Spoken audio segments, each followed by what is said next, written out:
It is the geological knowledge of the person and puts in the software. Based on that, the software is yesterday I discussed geosignal, and I also discussed that this is the concept which was actually people used to believe before the plate tectonic concept that came to exist. Now, plate tectonic concept it came in existence in the 60s of the last century, and by two before plate tectonics, those plate tectonics concept, you are well aware about these things. I am just refreshing your mind that before the complete knowledge of plate tectonics, two things that basically came, which basically led to the formulation of plate tectonics. Number one is seafloor spreading, and number two is continental drift. So, what is called the seafloor spreading? Number one, seafloor spreading.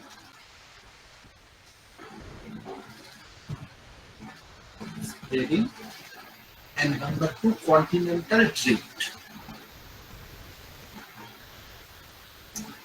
These are the two first theories that basically came.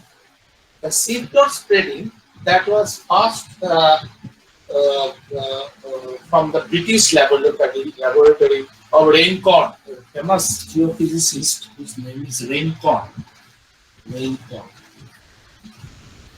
He and his student who was doing PhD with him, they first described the seafloor spreading. And now, from what they described the seafloor spreading, they saw that in major ocean basins such as Pacific and Atlantic, there are magnetic strips in the ocean floor which are symmetrical with respect to the mid-oceanic ridges. There are mid-oceanic ridges, and with respect to mid-oceanic ridges, there are symmetrical magnetic strips, and those magnetic strips are normal and reverse. So, two types of magnetic strips which are symmetrically, mirror image wise, they are distributed on either side of mid-oceanic ridges, that they basically identify this is happening just because of the seafloor spreading. That is, seafloor is spreading, it is originating from the mid-oceanic ridge, and it is getting. Now the question comes, if it is originating from the mid-oceanic ridge and if it is not consumed, then the Earth's volume and area should increase, because you are generating new crust and you are not consuming. Then the Earth should increase in its volume and Earth should become day by day larger in size. But that is not happening. Earth is conservative in terms of its volume and area. So then the question came that whatever the new crust that is being formed, somewhere the crust is also must be getting consumed. So the balance is being kept with the genesis and consummation of the crust. And that gave to the idea of the subduction or the trench. So this is seafloor spreading. And then there is another, that is the continental drift. This idea of continental drift that first came with the South America and the Africa, which are the exact match. That the western coast of Africa and the eastern coast of South America, they are exact match. So then people started believing that yes, not only that, there are many paleontological clues also. So then they said that there must be continents are drifting. Now what causes the drifting of the continent? If these two are matched, that means they were together at one point of time and then they were separated and they got drifted. So how does drifting take place? What are the elements in the drifting? So all these, the questions and the answers that gave rise to the concept of the plate. I am not going into the entire exercise that what led to plate tectonics, what are the premises of plate tectonics, what are the different things that you people have already gone through in your undergraduate and the graduate course. What I will be more interested is that how sedimentary basins are placed in this entire gamut of the plate tectonic hypothesis. That you have a spreading, you have an extensional margin, you have a conservative margin, you have a destructive margin. So three different kinds of margins that we normally talk about. That is, one is the extensional margin, one is the extensional margin, two the compressional or margin, number three is conservative. So suppose these mid-oceanic ridges, reefs, all these are extension. Now compression, there is subduction zone, subduction. Conservative, that is the transform fault, the transcurrent fault. All these they are conservative. Now, how sedimentary basins that can be related to what basically led to the formation of a sedimentary basin, what kind of basins I expect in a extensional margin, in a compressional margin, or in a conservative margin. What will be the character of those basins? How we identify what will be the product of those basins, and the geothermal gradient of those basins. So all these that were the question.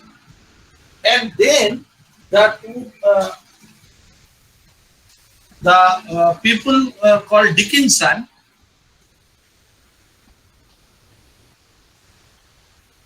and the students, they came out with a classification of the basins with respect to the plate tectonic scenario. Now, with respect to plate tectonic scenario. Now, what are those? On what basis the basins are basically classified? The basins are classified based on three criteria. Basins are classified based on three criteria. What are those criteria that we will be discussing?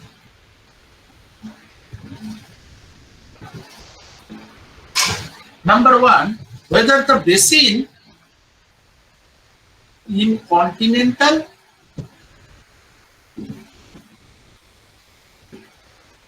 or oceanic crust. Whether my basin is forming on a continental crust or an oceanic crust. This is the first criteria. Number two, whether the basin is associated with extensional, compressional, or conservative margin.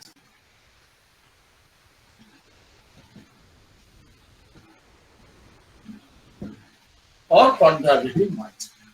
And number three, proximity of the basin with plate margin.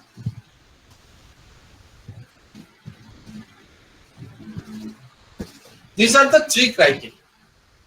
Whether the basin is in continental crust or on the oceanic crust, whether the basin is associated with a extensional margin, compressional margin, or conservative margin, and what is the proximity of the basin with respect to the plate margin? Is it very much close to the plate margin or it is far away from the plate margin? And accordingly, the basins are classified. Number one, the continental basin,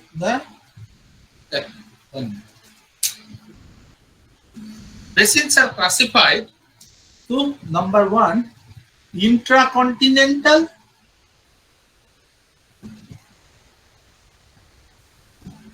and number two, intercontinental.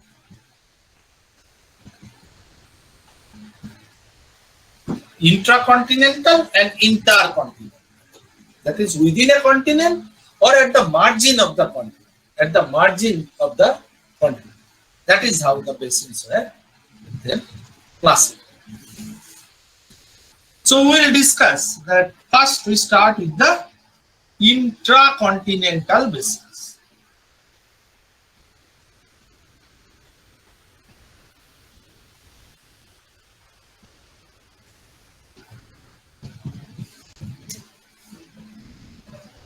So if I go to the intracontinental basin, then I have in the intracontinental sag basin or intracontinental reefed basin. We have these basins. Okay. Then we can have a transitional basins where we get the reefed, drift, passive margin.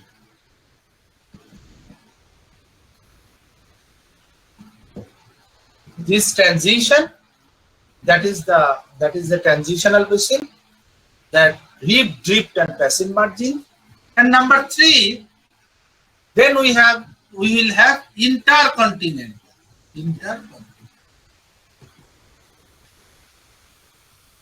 What do we have?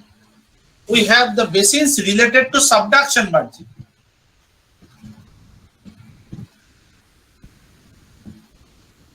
Subduction margin. What are those? Forearc basin, backarc basin, trench, outer arc basin. All these, they are related to the subduction. Then this is also intercontinental. We have the collision zone.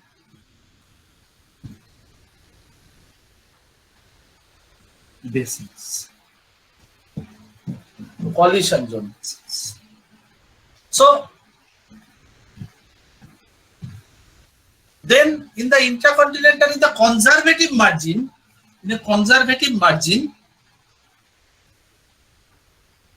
I am erasing it.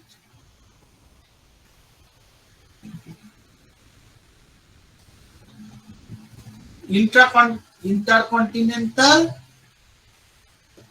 conservative. You have the strike slip basins. So many different kinds of basins that we get. Is there any question?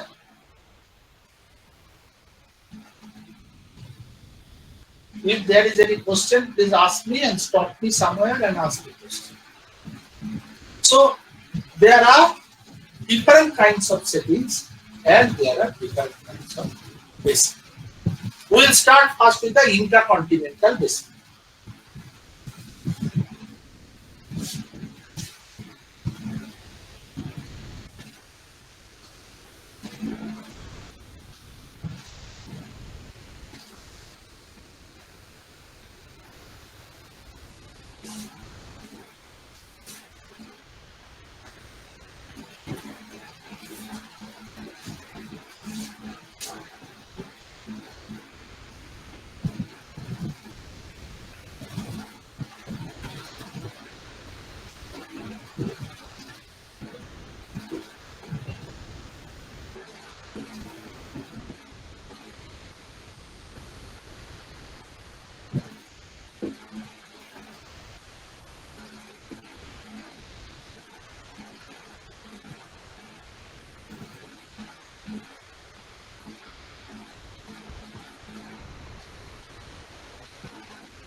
Can you see the figure? Yes, sir. Okay. Please draw it and let me know. Then I will start.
Is it done? Yes, sir. Yes, sir. Okay. So there are two cases that I am discussing. What? Please remember what we are discussing now. We are discussing intracontinental basin within a continent. Within a continent, how a basin can be formed. That is what we are discussing. We are not discussing that the plate margin or continental margin. We are discussing within a continent. Now, there are many examples of very large scale basins, intercontinental basins. Some of the examples what I can give you from India, I am trying to give the major intercontinental basin, suppose Indian basin, Chhattisgarh basin, Kadapa basin, and then your Gondwana basin. All these basins, they are essentially intercontinental. And the intercontinental basin, that is in many cases, particularly those are old basins, it is always very difficult to identify what exactly is the reason behind the formation of the basin. Because unless you have a very good quality subsurface data, it is very difficult to identify what is, because you may not be preserving all the signatures or a very old Picambian basin, Paleozoic basin, so that you can identify that what is the real reason of the basin. But for this intercontinental basin, there are 2-3 different procedures that people have proposed. Now, first the upper figure, what is it showing? That there is an extension of the crust. And the crust, because of extension, it is failing in terms of normal form. Right? That means what is this? It is a rift kind of thing you are proposing. Rift kind of thing you are proposing. You are extending and the crust is failing because of but. And what is happening by that? That in the because you are extending, and it is failing. So here in this part, you are getting the crustal thickness has been decreased like anything. See, here is the crustal thickness and here is the crustal thickness. So the crustal thickness decreases. And as the crustal thickness decreases, then you have a hot mantle beneath. If suppose when we walk on the ground barefooted, do you feel the heat? We do not feel, because the crust is acting as a thermal boundary. Crust is not allowing the internal heat of the earth to reach to your foot. Now, if you make the crust thin, if you denudate the crust, so the crust capability of the crust to protect from the heat of the mantle, that diminishes. And what will happen that in the process the crust becomes hot. Crust becomes hot. Now, what will happen? Number one, this extension, it has opened a basin and it has made the crust hot. After certain time, the extension will stop. It cannot go indefinite. Now, this after the extension stops, the hot crust, it will go to the thermal relaxation. It will dissipate heat and it will be relaxed. So in this thermal relaxation phase also, the whole basin will further subside. So first the basin is formed. There is a depth of the basin that is opening because of the extension and the failing of the crust. This extension is causing the crust to be hot by the thinning of the crust. Once this extension stops, this hot crust then thermally relaxed and gets subsided. So tectonic plus thermal, these two cause the subsidence, and above that the water and sediment, that it will water plus sediment, they cause the basin further, plus water and sediment, they cause the basin further subside. So first starting with a tectonic extension and a thinning of the crust, then the thermal relaxation of the crust, and finally by the water and sediment load, the basin goes on subsiding and allowing the accumulation of sediment. Is it clear? Yes, sir. Yes. Now, the second case, below. What is happening here? Here, the tectonics is not the major role player initially. What is happening? That there is a hot spot or thermal upwelling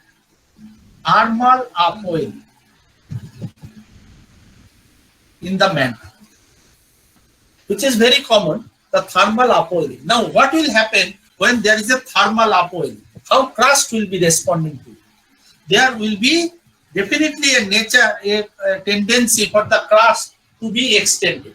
It is not a active stretching of the crust, but it is a passive stretching of the crust because of the upwelling of the underlying mantle. This extension is also will cause the same effect of the thickening of the crust, thermal relaxation, but the role is not same. In one case, in the upper case, the tectonics is the major role player to initiate the basin. Here, the thermal upwelling is the real reason for the initiation of the basin. So, thermal effect is dominant, the tectonic effect is subordinate. Their tectonic effect is dominant, the thermal effect is subordinate.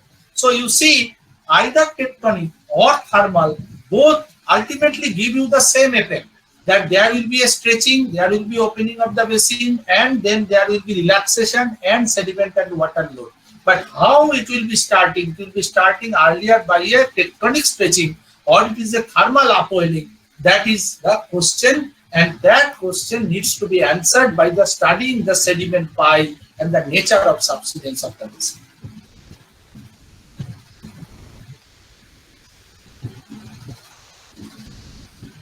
Okay? Is there any confusion? Sir, please repeat the second figure. In second case, what is happening that there is no active initial tectonic effect, that there is no stretching of the crust.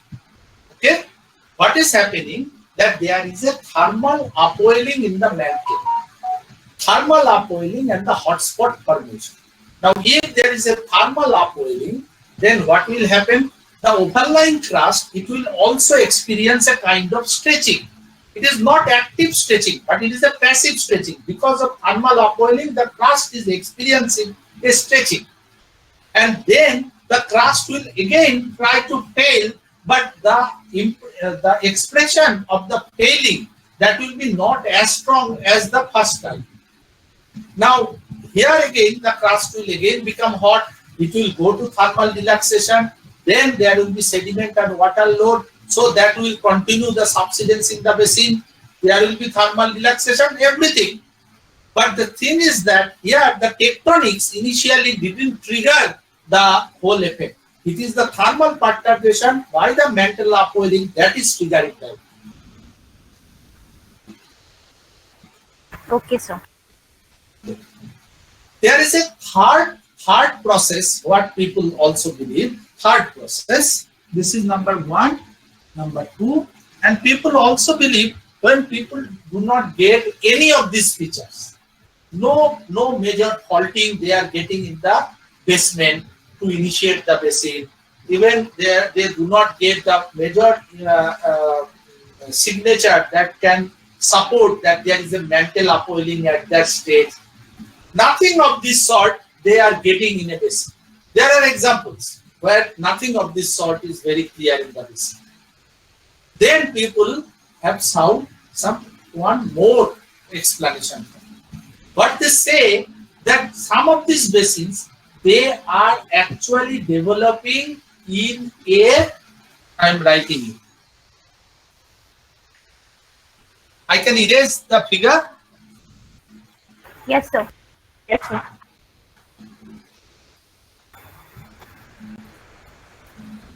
So Yeah.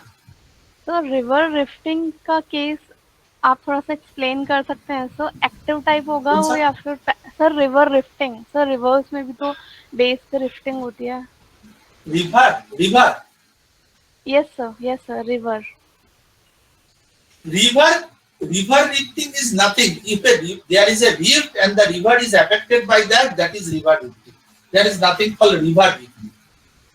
Where from you came this term river rifting? Any book? No sir बस वो rifting देखकर मुझे ऐसे thought आया. No. See, suppose there is a rift that is originating, and there where the rift is originating, there a river course is already there. So the river will shift its course because of the rifting, and there may be the generation because of the any steep fall. There may be the generation of the waterfalls. Many of the waterfalls in the river course, they are actually because of the faulting in the course of the river, and there is a steep slope generation. So you always say that there are different rivers, and in the river course there are some waterfalls. Haven't you seen that? Yes. We always see, yeah, how these falls are formed. It can be, yes, I can say that it may be physiographic change also. It may be in general weathering slope because of that, but there are also many cases where there are active falls which cause the river course to be shifted and waterfalls to be formed. Okay? There is nothing called river rifting. It is any rift which might have shifted the river course. Okay sir.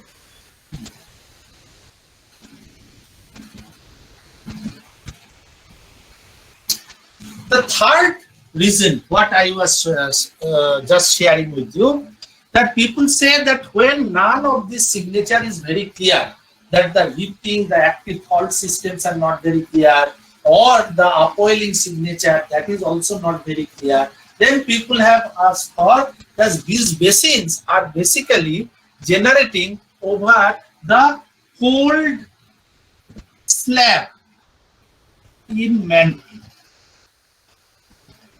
Temperature heterogeneity.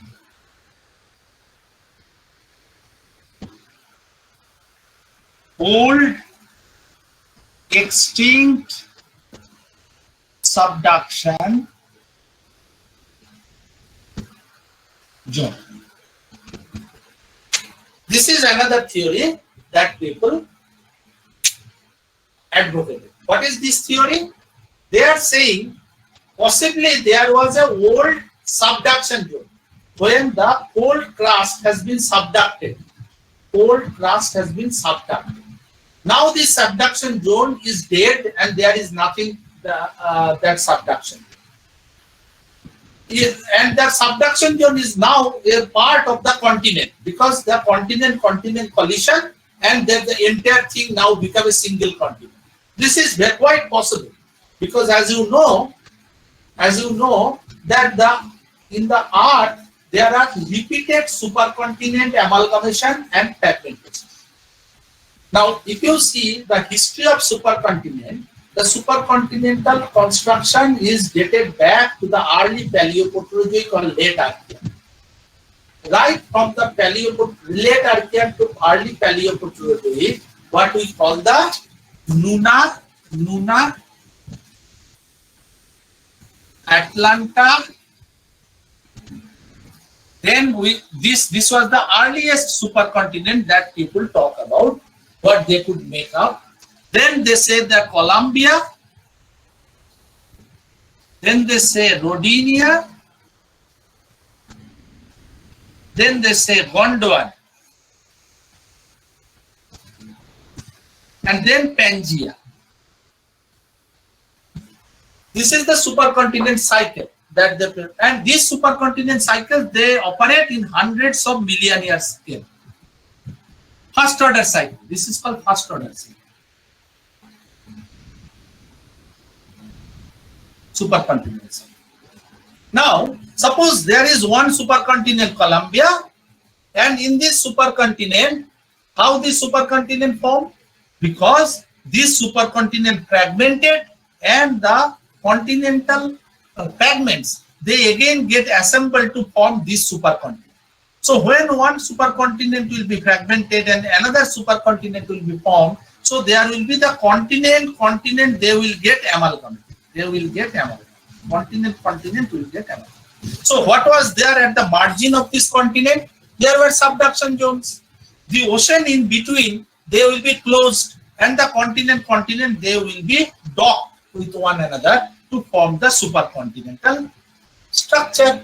So what will happen? That any subduction zone which was at the margin of this craton, that will now be actually dead, and the cold slab that will be present in the mantle below this zone, the cold slab will be present. And this type of cold slab in the mantle, that causes a temperature heterogeneity in the mantle in a long term, because it is subduction and this subduction zone is closed. So whatever the earlier cold material that is subducted, that remain as a temperature anomaly in the mantle in a long run, in several hundreds or 200s of or 500 million year scale, it becomes a temperature heterogeneity in the mantle. And then they say this temperature heterogeneity, presence of cold crust, that basically provoke the subsidence of the because of this temperature variation, the crust respond to the temperature variation and open up some basins, which is a very slowly subsiding basin, very slowly subsiding, long-term slowly subsiding basin without any major effect of form. The subsidence is very slow and regional, no abrupt subsidence in such case, no abrupt subsidence in such case. Am I clear? Are you understanding what I am telling?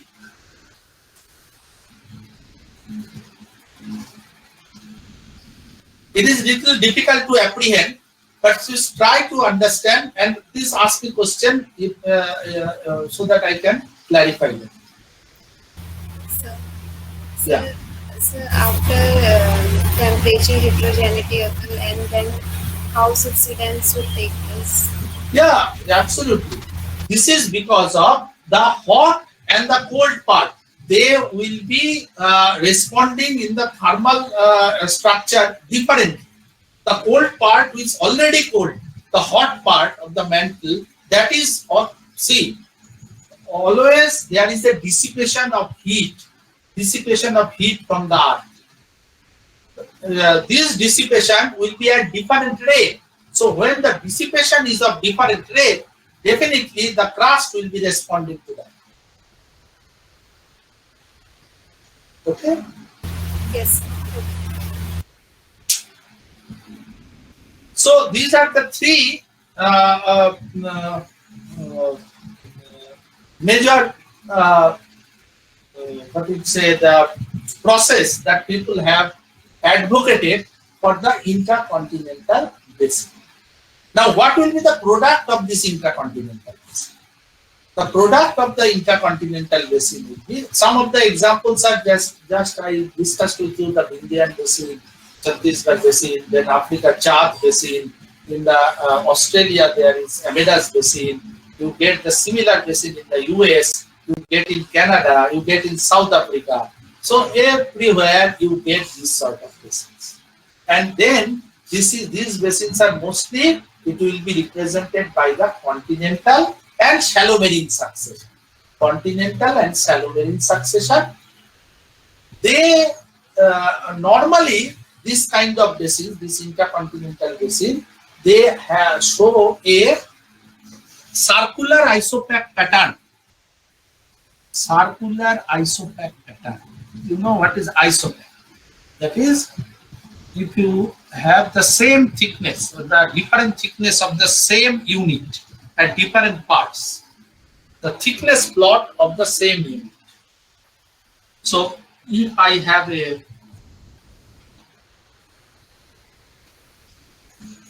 intercontinental basin, then the basin will always show the maximum subsidence in the central part of the basin, maximum subsidence. And as you go away from the center, the subsidence decreases.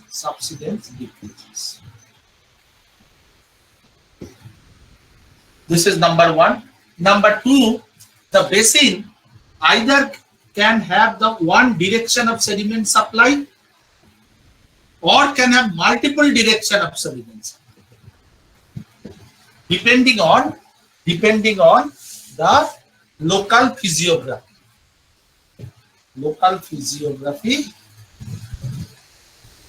And climate.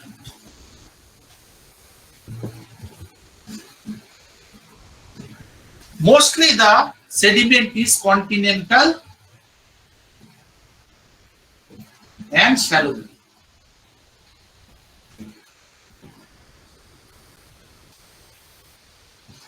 The sediment, what will be the character of sandstone? The sandstones are likely to be more mature. You expect the more of quadrantite, carbonate, shale. These are the major sediments that I expect. In many cases, if the basins are entirely intercontinental, then you get the representation of the facies belt in a circular manner, which we call the bull's-eye filling. That is, from all sides, the basin is actually, with time, it will narrow down and it will close. So the central part of the basin will be represented by evaporite.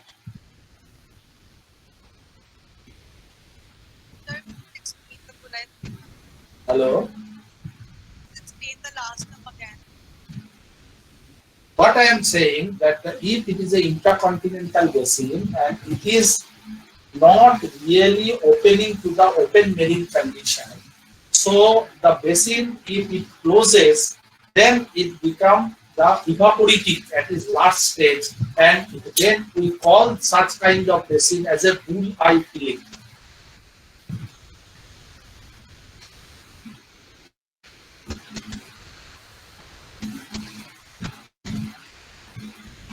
Okay. Didn't get, Hello. sir sir समझ नहीं आया नहीं आया समझ कौन सी Bull चीज eye समझ? sir bull eye Please filling ex. Huh? Huh?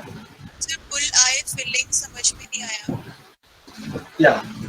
What is you are getting? What I am telling that it is actually giving the concentric isopath pattern.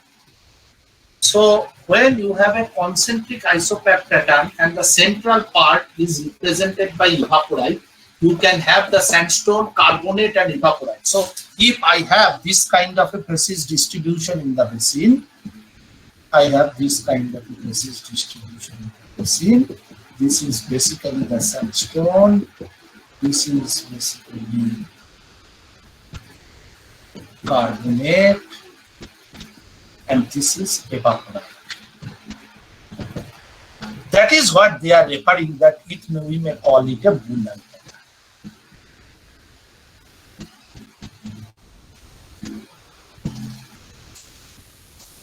This is plastic, carbonate, and evaporite.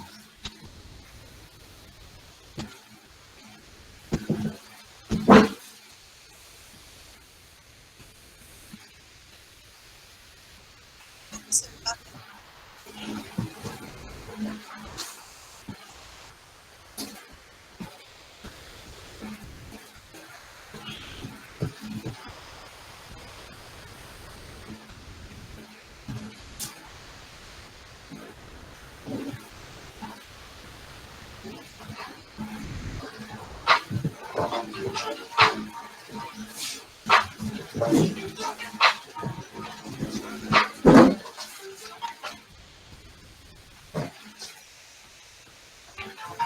Now, there are two types of these basins.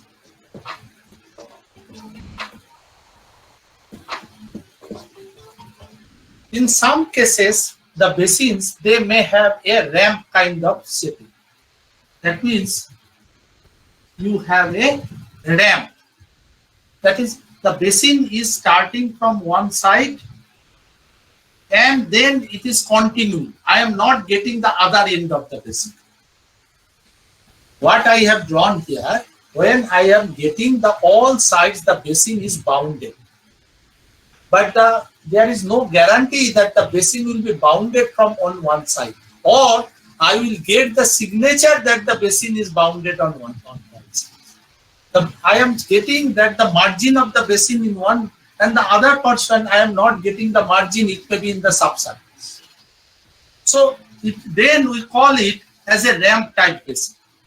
That is, it is supplying the sediment. You can have plastics, you can have carbonate, you can have shale, you can have all this, but you are not getting the basin is bounded on the all the sides.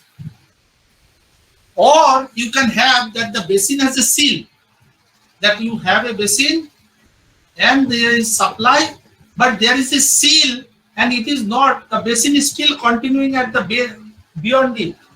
So it is a seal type basin. So the basin is restricted by a seal. Here the basin is not restricted by a seal, but here it is restricted by a seal. So all these geometries that people have described from the intercatonic basin, that it can open like a bull-eye, it is a totally concentric, it can open in the form of a ramp, it can open in the form of a seal type. Okay?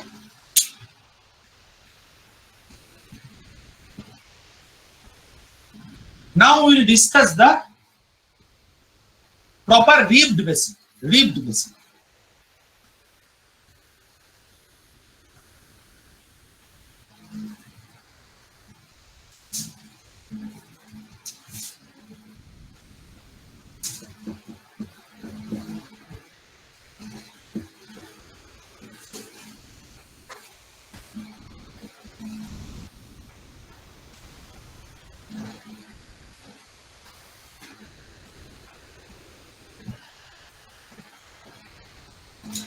So in the reef basin, one of the major example of reef basin in our country is the Gondwana basin.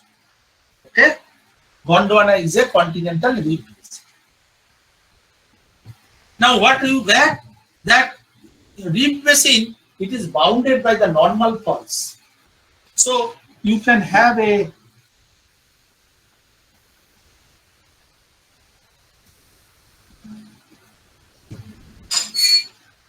reef basin, or I can have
can you see the figures?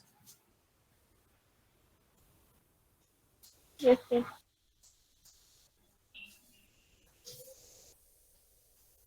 Please draw, then I will discuss.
Have you drawn? Yes, sir. Okay. So it is a rift basin. Now what is rift? Rift is actually when you have a active stretching. I also discussed rift in the earlier the sag basin. Now the question is that when you have a sag basin, then there is a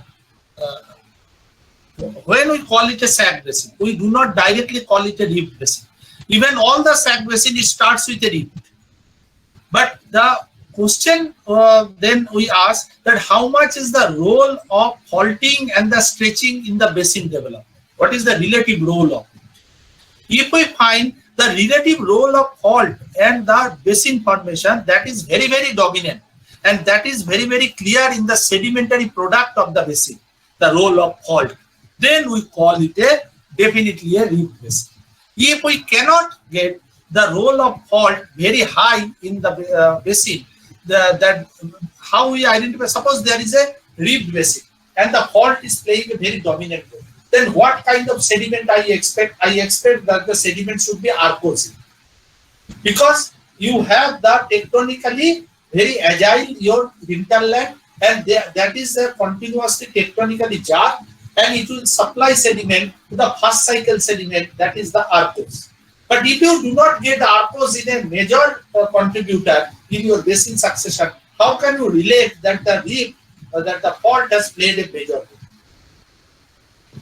Suppose I give you one example, that a rift basin may be completely intercontinental, it can be completely marine also. Death Valley Basin, Death Valley, in the US, the Death Valley Basin, it is a completely continental rift basin.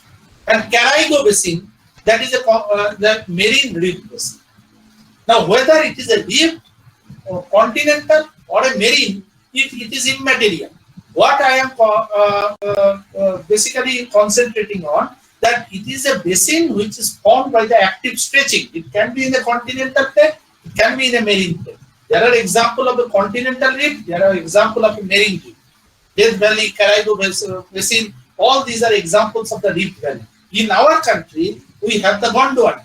Gondwana is almost a pluvio-lacustrine system, though people are now describing some marine product from the Gondwana, some part, but essentially it is a pluvio-lacustrine basin. And that, if you see the Gondwana sediment, they are essentially arkosic. So that is a typical character, because it is a close proximity hinterland. The fault has upraised the hinterland and it is supplying sediment. Now there is another problem. The problem is that can a rift basin generate carbonate, or always a rift basin is plastic? No, a rift basin can also generate carbonate. When it is depending upon the climate where the rifting is taking place. If you have a very dry climatic region, hot dry climatic region, then the weathering of the hinterland will be low, and in that case you can have the carbonates even formed in the rift basin. But normally in a humid tropical rift system, you get so much of plastic supply that you will not get any kind of carbon. Is it clear whatever I have discussed till now?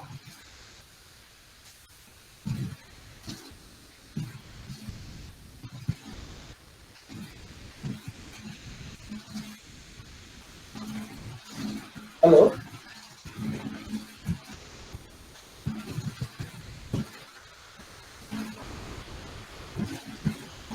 Hello? Sir, please repeat the humid climate part and the carbonate. Where we get carbonate in the rift basin. Anyone? Any other? Any other question? Anyway, so what I am trying to say, that when I was discussing intercontinental basins, there also I was stating that it started as a rift system because of stretching. And now I am separately discussing a reef basin. Why? That is the first point I try to answer.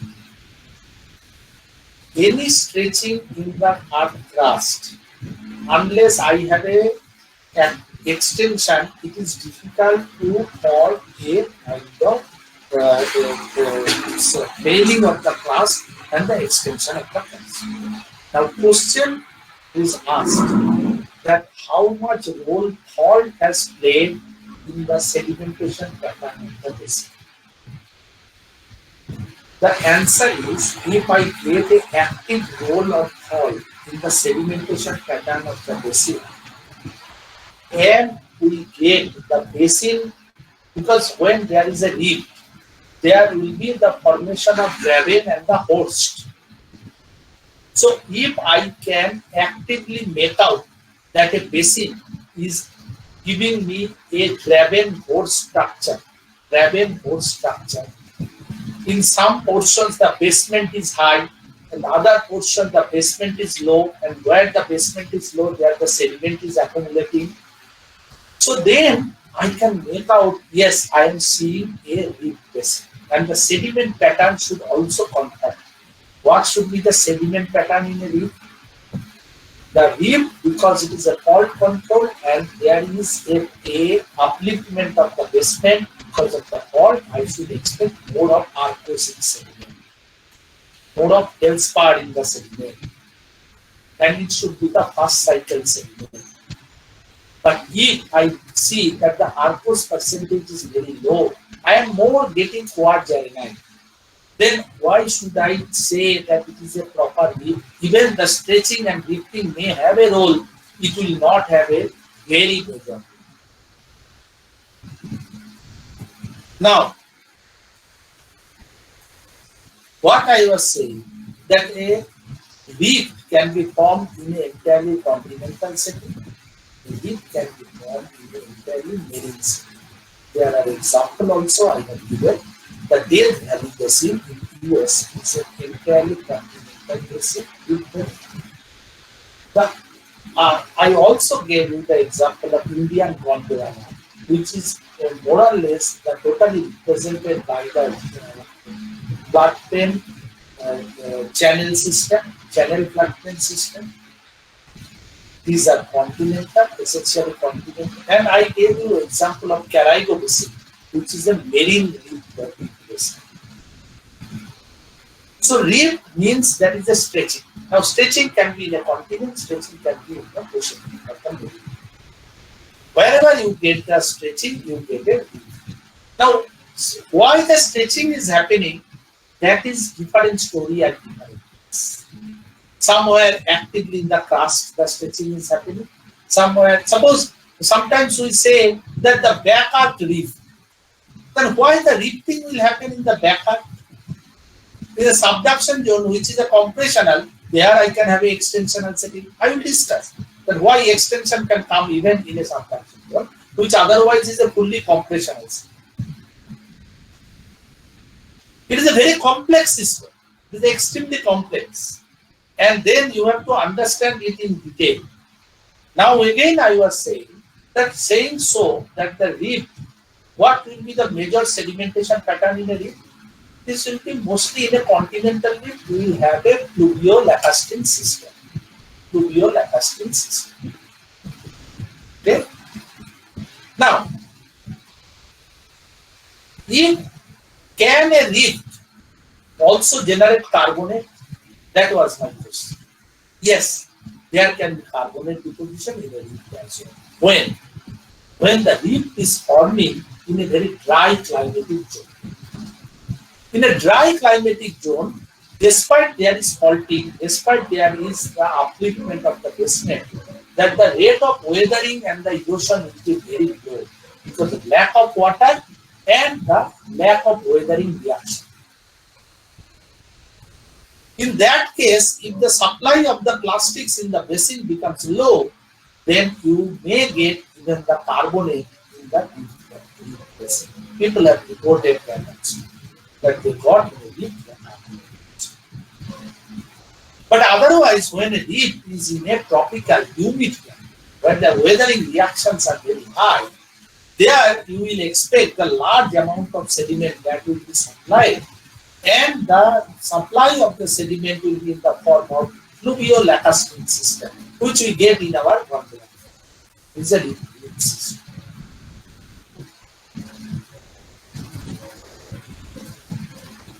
Is it clear? Yes, sir. Okay. Now, reef can be a full graben system, reef can be a half graben system. That means that the faulting is prominent only one part of the basin. The other part is not faulted. So one part is faulted, but the other part is not faulted. So it causes subsidence. So that is what I am showing here, that you have this half graben basin where there is a faulting, that the fault then diminishes and becomes shallow and listric. So it can be very steep dipping fault, or it can be very shallow listric fault.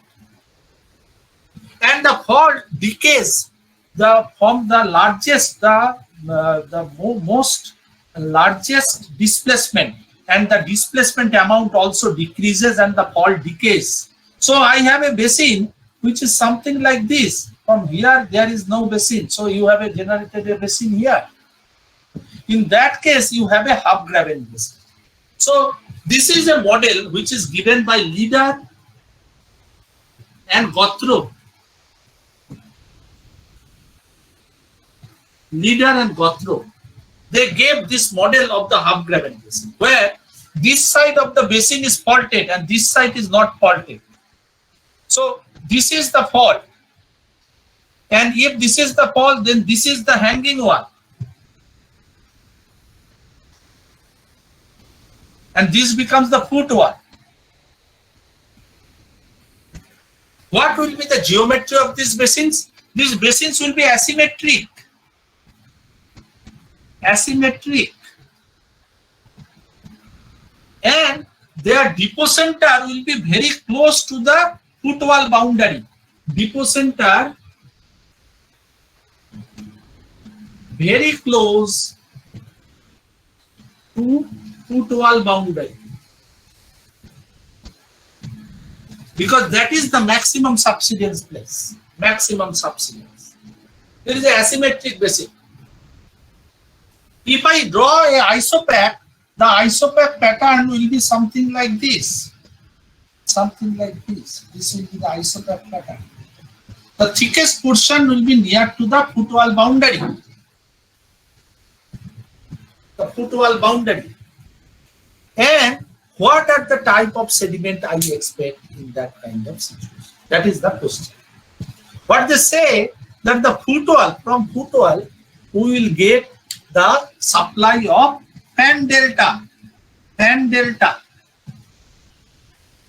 The supply will be less. Supply will be less, and that will be mostly in the form of fan delta. That alluvial fan. You can generate a alluvial fan which directly go into the basin. Fan delta. And from the hanging wall side, you will get the development of a braid delta. Braid delta. That is there completely, that the fluvial system that is developed and supplying the sediment. The finest of the lithology, that is the highest bathymetric lithology, that is the shale or organic rich shale, that you will be getting near to the footwall boundary.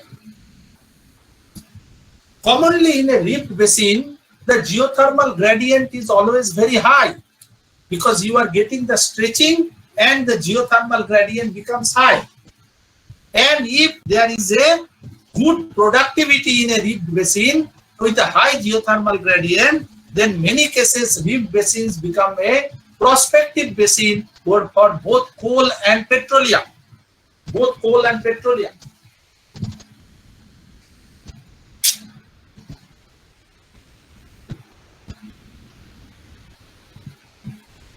Is there any question?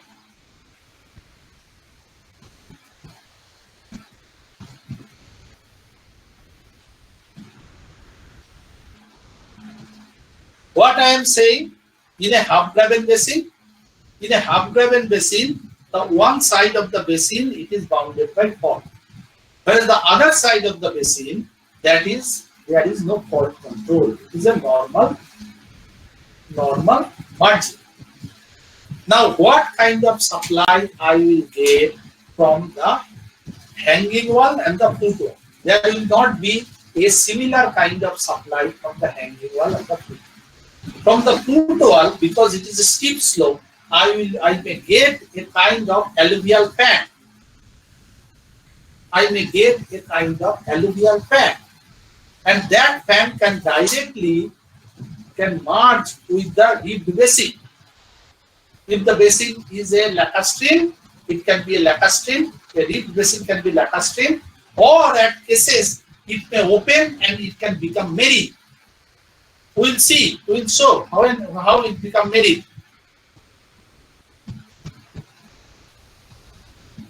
So whether it is a lake or it is a marine basin, suppose it is a lake.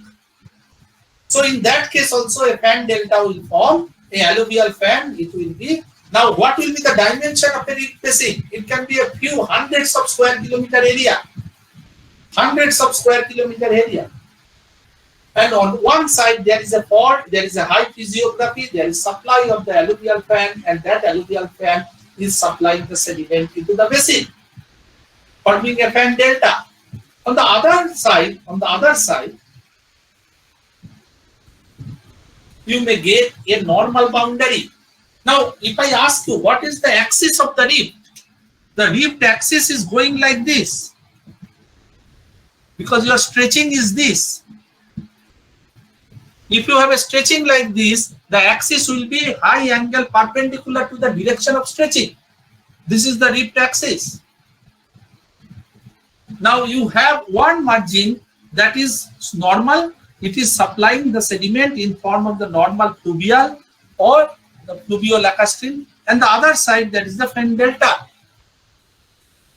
In many cases, it also happens that a rift basin has a regional slope.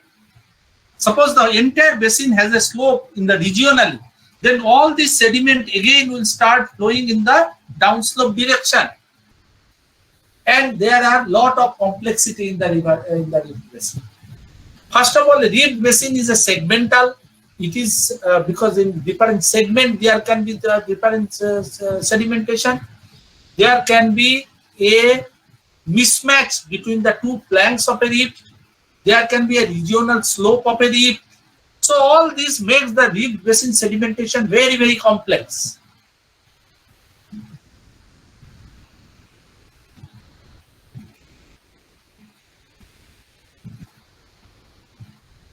Is there any question, or I will proceed to the next topic? If there is no question, either you are understanding everything or you are not understanding anything. Didn't get the concept for reasons. I cannot hear you. Please be loud. Sir, regional slope का समझ में नहीं आया. Hello? Hello, I cannot hear you. Sir, she is saying that regional slope का समझ नहीं आया उसको. Okay. So, suppose there is a rift and you have a normal slope and a steep slope. And then, just I try to draw a figure so that you can understand.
Now, hope from here you will be able to make it.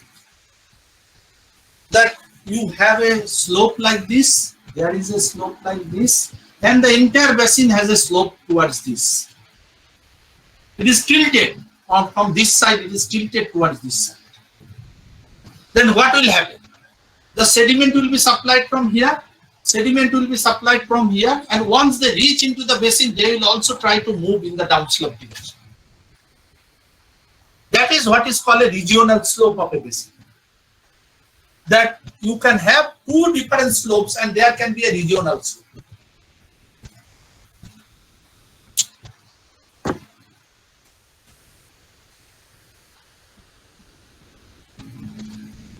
Sir, and in the normal slope, you have the supply from Hello? Hello? Hello. तो camera थोड़ा ऊपर कर देंगे please.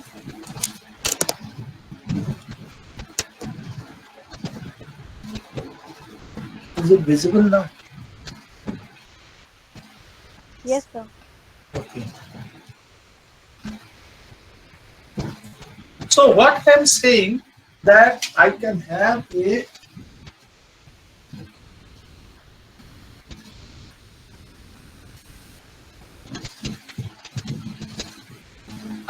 supply from here, and they are saying it is a fan. They are saying it is a break. This is the deposit.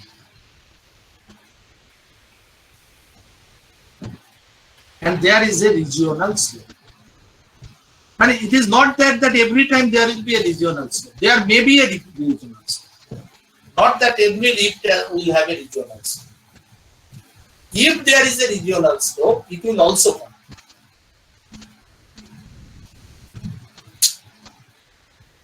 Now, what is the general character of reef sediment? As I said, it will have a arcosic sediment. It will have a arcosic sediment. And another point, what I basically discussed, that is very important in case of a reef. Normally, what kind of sediment I will expect? If it is a continental reef, I will expect a pluvio-lacustrine. In case of the marine reef, it can be starved also. Now, normally a reef basin has a high geothermal gradient. How it is proved? You will see the large number of dikes that get emplaced in the reef basin. If you go to Gondwana, you will see large number of dolerite dikes, diabase dikes. This dike emplacement is also proof that there is a stretching of the crust and there is a dike emplacement.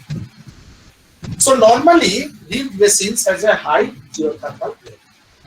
Now, suppose it is a pluvio-lacustrine basin, and in the lake you have a good organic growth, organic production, organic proliferation, and that is basically sequestered within the shape. Now, because it has a good geothermal gradient, then that can be a good source rock for coal and petroleum. Many of the reefs, they are being explored worldwide for the reserve of coal and petroleum.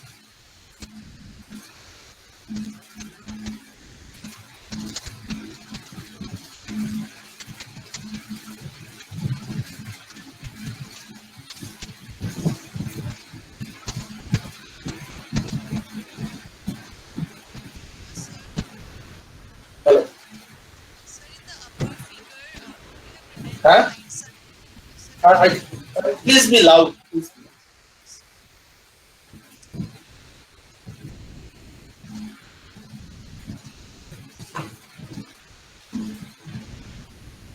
Hello? Hello? So what is written in the right part? Bread delta. Okay, sir.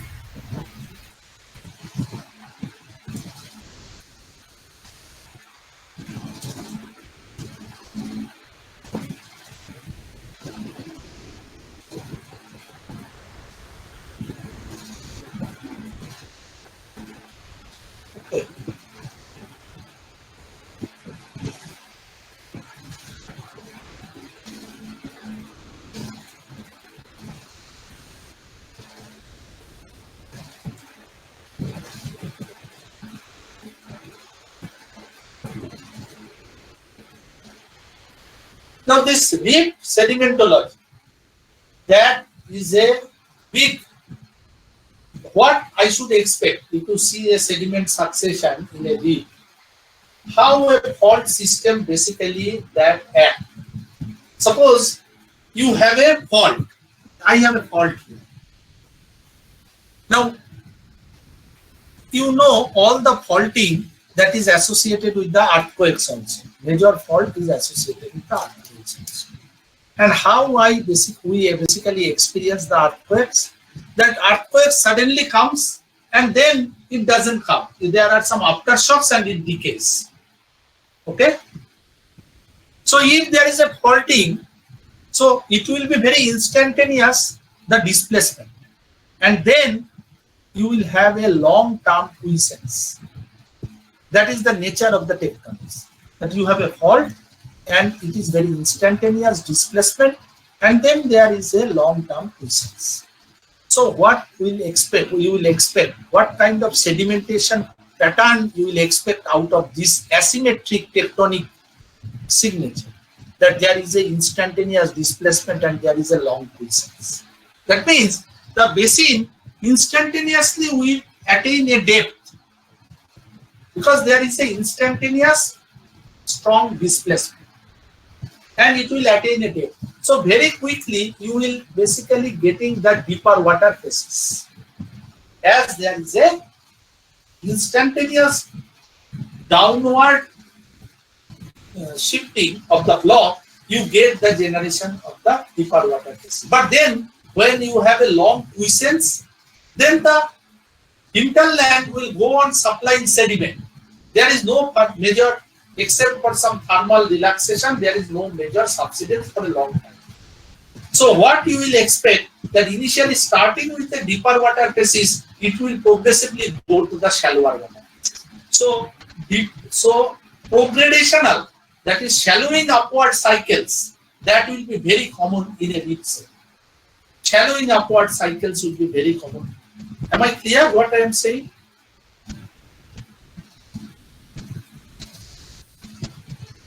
That the rifting and its control, the faulting and the rifting, that is very instantaneous. But there is a long quiescence or the long time that the rift, again there will be a rifting. I am saying that it is not that the rift is happening every day. Fault is happening every day. So between deeper and faulting episodes, there are long quiescence periods. And these quiescence periods is the time for the sediment delivery from the uplifted coast or uplifted continent. And these sediments normally make the shallowing upward cycles.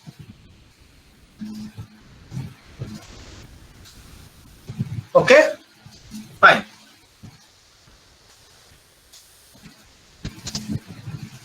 If there is no question, then we will go to the next topic.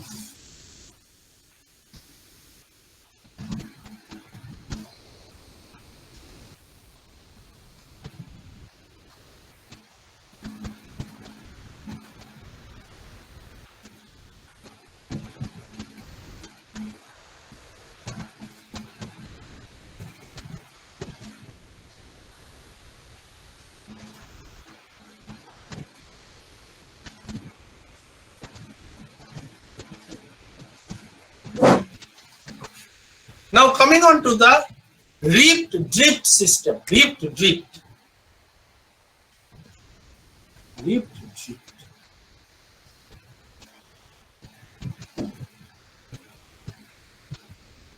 Now what is rift drift? That in many cases the rifting can lead to the magmatism. That is, a rifting can start with the magmatism. What is that? That if I have a rift,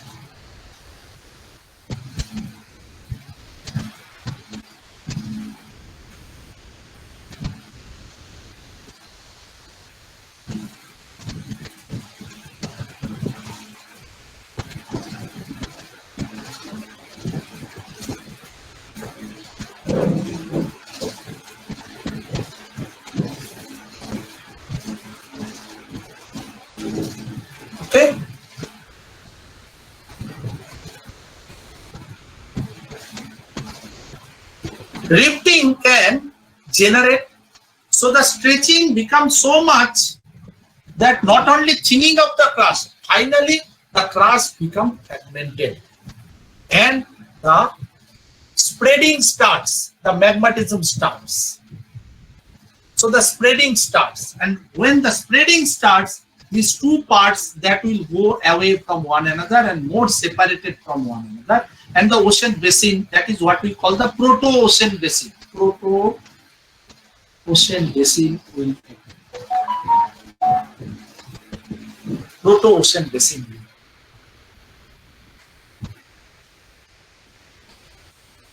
This is the stage when we call that the reef is leading to a drift.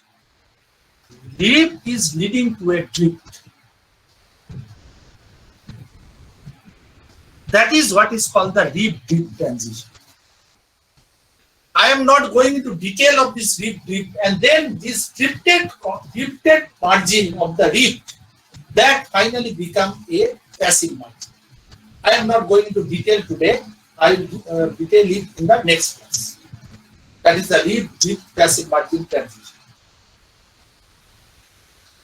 What I want to add today, another aspect, that this reef sometimes in cases, this stretching, we are actually talking about the extension, isn't it? We are talking about the extension. Some other example of this reef, which basically is a continental margin reef. It is the entire continental I was talking about. Now, continental margin.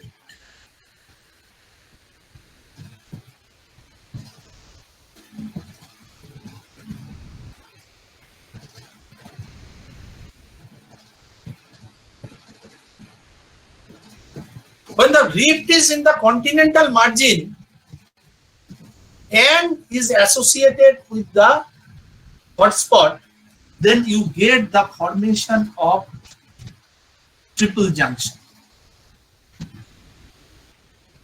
Triple junction. The reef is the continental margin. When it is rifted, you can also generate the triple junction. One example, that is the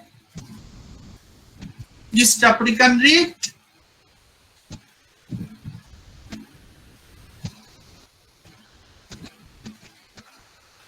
Atlantic Ocean, and Gulf of Aden.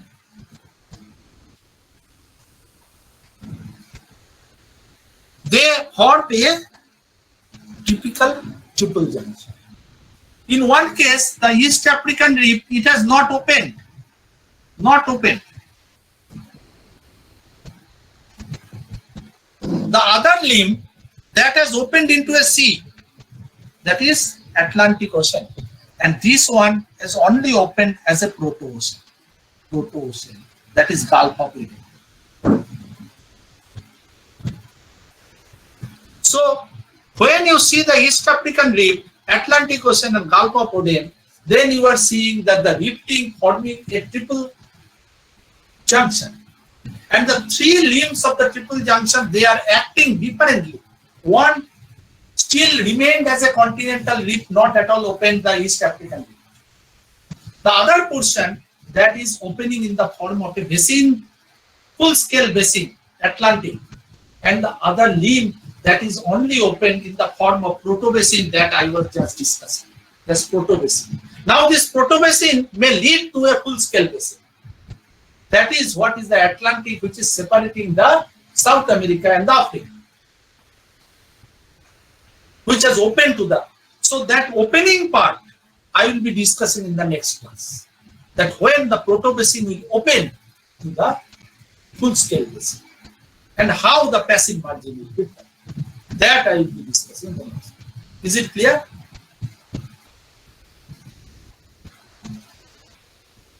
Yes, sir.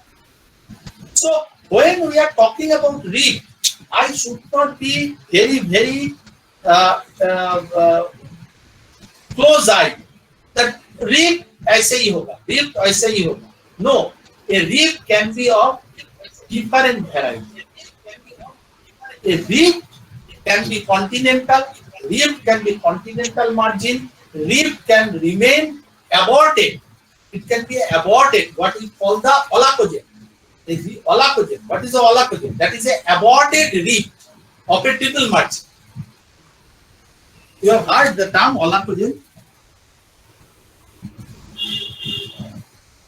Have you heard the term olacogen? Yes, sir. Yes, sir. Yeah. Yes, sir. Yes, sir. So it is a failed reef which could not open. And the very classical example is the East African reef. In our country, we have the Pengonga reef, which is a failed arm of a triple junction and which remains as an olacogen. Now, these reefs, they basically can be of different types and they can give you the different. So we'll basically continue with this discussion in the next week. Okay? I end the class today. And I hope you people will read a little bit and ask me question.